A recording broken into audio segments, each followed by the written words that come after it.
देखिए सभी लोग एक बात का पालन करें तो बहुत अच्छा रहे। जब जन्मदिन पड़ता है बच्चे का, खुद का, पत्नी का, पति का, भाई का, जन्मदिन के दिन मार्कंडेश्वर महादेव के दर्शन करने चाहिए। अगर प्रत्यक्ष कर सकते हैं तो बनारस से 30 किलोमीटर दूर है, गंगा जी के किनारे मार्कंडेश्वर महादेव। हम जब भी बनारस जाते हैं, हमेशा जाते हैं, वहाँ गिरी परिवार के पुजारी हैं, सब गुरुजी कहते हैं, बहुत आदर देते हैं, बहुत अच्छी हम सेवा वहाँ करते हैं। तो पहले जो मार्कंडे मुनि है, मार्कंडे मुनि हैं, ऊपर बैठे हैं चबूतरे पे शिवलिंगाकार में, तो पहले मार्कंडे मुनि के दर्शन करना चाहिए, ऐसा नियम। उनकी पूजन करें पहले। ये भगवान शंकर का वरदान है भाई। पहले मार्कंडे मुनि की पूजा होगी, फिर महादेव की पूजा होगी, तो वो स्वीकार करेंगे। मार्कंडे मुनि की पूजा करें, उसके बाद मार्कंडेश्वर महादेव की पूजन करें। साल भर के संकट टल जाते हैं। कुछ नहीं कर सकते, घर से ही करना है। 2 किलो नमक ले लो। नमक देखो भाई, हमारे उपायों में कोई खर्चा नहीं है, कोई भ्रम नहीं है, कोई ड्रामेबाजी नहीं, इसलिए लोगों को बहुत पसंद नहीं आते होंगे। मन की चालबाजियों को पहचानो। हमने बोल दिया राम राम जपो कल्याण होगा, आप नहीं जपोगे, आपका मन कहेगा अरे इसमें क्या होगा, राम राम तो सभी कहते। लेकिन एक बाबा जी हैं, उनने कहा सुनो, 4 बजे रात में नहाना है, ठीक 4 बजे। उन्होंने कहा यार इसमें कुछ जान है। उसके बाद गीले कपड़ा पहनना है, पेड़ की डाल पे उल्टे लटकना है, फिर राम राम कहना है। और अगर डाल नहीं है तो घर में रस्सी बांधो, बांस का डंडा डालो, उसमें उल्टे लटको, तब राम राम कहोगे। मेरे को ये बताओ, तुम्हारे उल्टे लटकने से राम को कौन सा फायदा हो रहा, कमीशन मिल रहा है, और ऐसे तुम्हें राम राम कहने से राम का कौन सा नुकसान हो रहा? क्यों अपने आप को धोखा देते हो टोटके के चक्कर में? टोटकों से कुछ होता तो टोटके वाले खुद अपने लिए नहीं कर लेते? बड़े बड़े टोटके बाज देखे, बाद में फिर उनके टोटके उन्हीं पे काम नहीं आते और मारे मारे फिरते हैं। पहचानो। तो ये बेकार के भ्रम नहीं, सिर्फ भगवान का नाम या भजन ही उद्धार कर सकता।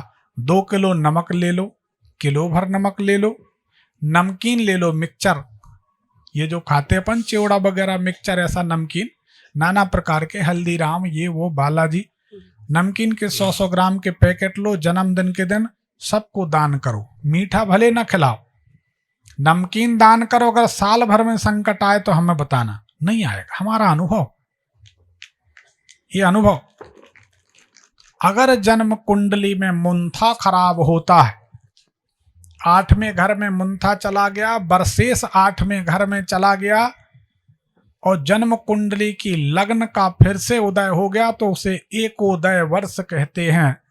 एकोदय वर्ष का मतलब होता है पुनर्जन्म वर्ष। बच गए तो बच गए, नहीं तो फोटो टंग जाएगी। ऐसे समय में 1.25 मीटर कपड़ा लो, कांसे का बर्तन लो, 1.25 किलो साफ शुद्ध सफेद चावल लो अच्छे, और किसी अच्छे ब्राह्मण को दान कर दो जन्मदिन के दिन। तो मुंथा का दान, तुला दान, ऐसे बहुत सारे दान हो जाते हैं। उस मुंथा के दान से आप साल भर के अंदर तमाम दुर्घटना और विपत्तियों से, मृत्यु, अकाल मृत्यु से बच जाओगे। लेकिन सच बात यह है, करना आपको पड़ेगा। ना तो हम करेंगे, ना दूसरे कोई बाबा जी करेंगे। हम तो इतना बता ही देते हैं, दूसरे ज्योतिषियों के पास जाके देखो, अनाप शनाप फीस लेंगे, 10 मिनट समय नहीं देते, 2 लाइन लिख दी, अटेंडेंट समझाते हैं, बाद में उनके यहाँ से फोन आता है, ये पूजा करा लो, ये यंत्र ले लो, इतने रुपए ले लो। अच्छा, इतने लोग बैठे हैं, हमारे नाम से कोई ड्रामेबाज पूजा कर सकता है, मतलब फोन कर सकता है, लेकिन आप लोग बताओ, कभी हमारे ऑफिस से यूट्यूब लाइव के दौरान छोड़कर, उसमें भी फ्री में, कभी हमारे ऑफिस से फोन आता है कि आप ये कर लो, कि वो कर लो, कि हमें ज्वाइन कर लो? कभी कुछ नहीं। हमारे पास टाइम ही नहीं है, हम ऐसा करते नहीं। ना हमारे पास बहुत सारे ज्योतिषी हैं कि हमको पैसा कमाना, नहीं, जो सच है उसी में विश्वास रखते। तो नमक और नमकीन का दान करें जन्मदिन में, मार्कंडेश्वर महादेव के दर्शन करें, साल भर के संकट टलेंगे। बताइए,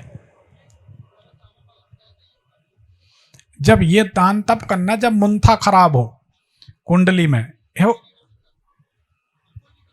हर कोई को जरूरत नहीं है, मुंथा खराब होता तब 1.25 मीटर कपड़ा, कांसे का बर्तन, 1.25 किलो चावल। ये वर्ष कुंडली से पता चलता। वर्ष कुंडली से 1 साल की वर्ष कुंडली होती है, 30 दिन की माह कुंडली होती है और 1 दिन की एक कुंडली होती है। उस कुंडली में 1 दिन की कुंडली में 24 घंटे को 12 जगह बांटा जाता, तो 2 घंटे की एक कुंडली होती है। उससे 2 घंटे के अंदर बताया जाता फलाने साल में, फलाने महीना में, फलानी तारीख को इतने बजे से इतने बजे के बीच ये आदमी दुनिया से चला जाएगा, तो चला जाए। ये बारीक गणित है। तो ये आप इतनी गणित कोई एक के लिए करेंगे तो या तो कोई राजा महाराजा हो, वो अपन को राज्योत्सी रख ले, अपने खर्चे वो उठाए, अपन उसका फलादेश करें, या बहुत आत्मीय स्वजन हो तो गुरु मंत्र ले लें। तो कहो गुरु मंत्र लेके 20 साल देखने ना मिले, बाद में 20 साल बाद बोले हम तो आपके चेला हैं, हम ना हम पहचानते ना तुम पहचानते। तो कुंडली का विश्लेषण बीच बीच में होते रहना चाहिए, नियम ये है। बाकी हरी इच्छा।